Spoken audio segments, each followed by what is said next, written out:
Hi everyone, welcome to our virtual story time here at Michigan City Public Library. My name is Mr. Dave, and before we begin the stories today, I thought maybe we could shake our hands up. Shake our hands up pretty good. Wiggle your fingers around.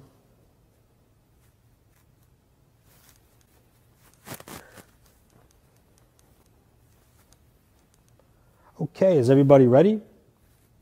I have 10 little fingers and they all belong to me. I can make them do things. Would you like to see? I can shut them tight. I can open them wide. I can put them together. I can make them hide. I can make them fly high. I can make them fly low. I can fold them like this and hold them just so. Good job, everybody.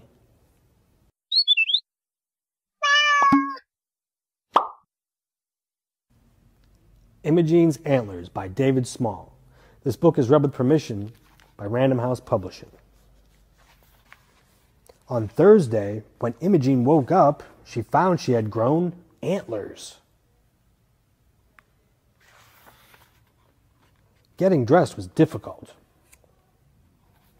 and going through a door now took some thinking. Imogen started down for breakfast, but got hung up.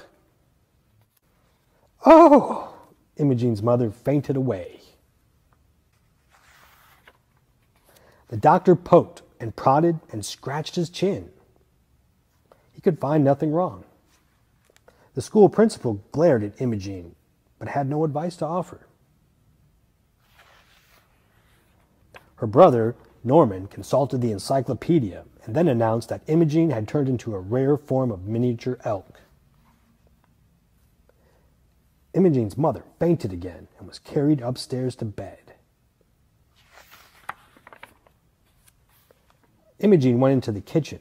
Lucy, the kitchen maid, had her sit by the oven to dry some towels.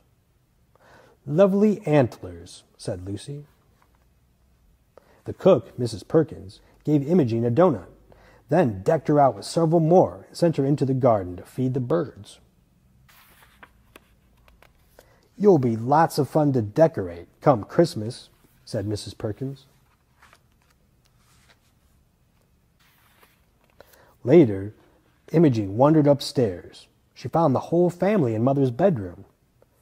"Donuts, anyone?" she asked.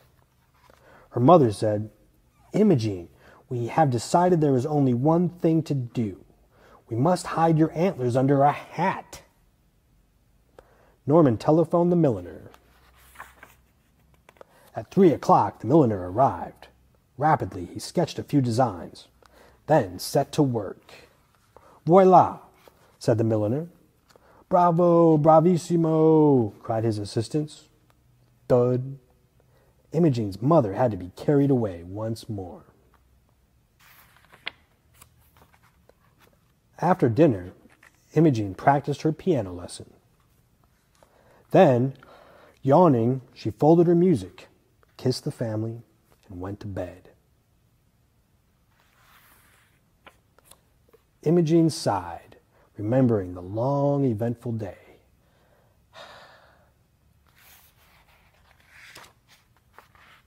On Friday, when Imogen woke up, the antlers had disappeared. When she came down to breakfast, the family was overjoyed to see her back to normal. Until she came into the room. Eileens Antlers by David Small.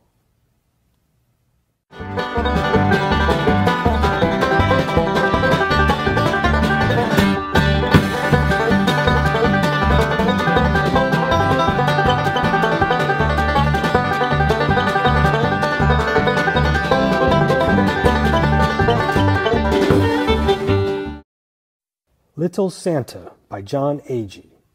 This book is read with permission by Penguin Random House Publishing. In the North Pole, In a little cabin lived Mr. and Mrs. Claus and their 7 children, Larry, Mary, Willie, Millie, Joey, Zoe, and Santa. Life was tough in the North Pole. Every day there was more wood to be chopped, more snow to be shoveled, another fish to be caught, a quilt to be mended, and a fire to be stoked. The Clauses were miserable. Except for Santa. He loved the North Pole. He liked making snow angels and snowmen, decorating pine trees, and baking gingerbread cookies in the shape of people. Most of all, he liked sliding down the chimney. So, when the Clauses decided to move to Florida, Santa was very sad. Won't you miss all the pine trees and the icicles and the miles and miles of snow? No, Santa, they said, we won't. That night, as everyone packed, there was a terrible blizzard. The next morning, the house was buried under a huge snowdrift. The Clauses were trapped. What are we going to do? Said Mrs. Claus. I know, said Santa. I can shimmy up the chimney. So Mr. and Mrs. Claus gave Santa some food and some snowshoes and sent him to get help. After a long walk, he came to a little branch. Ho, ho, ho, said Santa. You must be the top of a tall tree. No, said a voice. I'm a very cold reindeer. Santa dug the reindeer out of the snow. Gosh, said the reindeer. What are you doing out here? Santa told the reindeer about his family. Hop on my back, said the reindeer. We'll look for help. Gee whiz, said Santa. You're a pretty special reindeer. On a tall bluff, they saw a house. A light was on inside.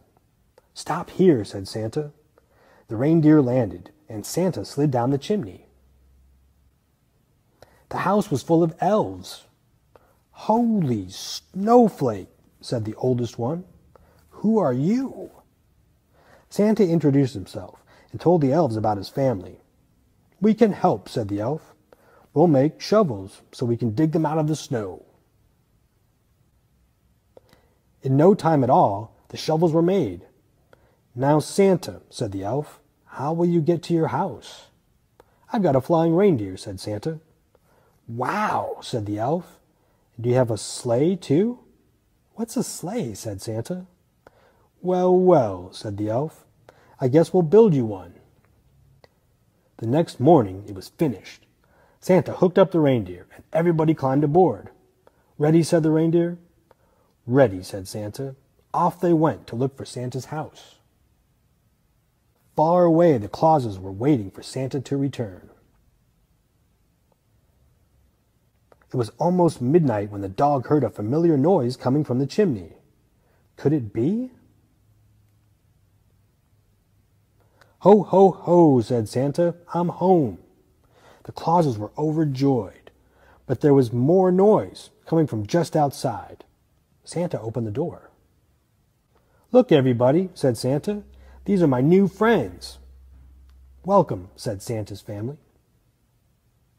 Well, it was a good year in the North Pole. The Clauses and the elves spent lots of time together, and life wasn't as tough as it was before. But when winter came, Santa's family decided to move to Florida after all. Santa? He stayed behind. And you know the rest of the story. Little Santa by John Agee.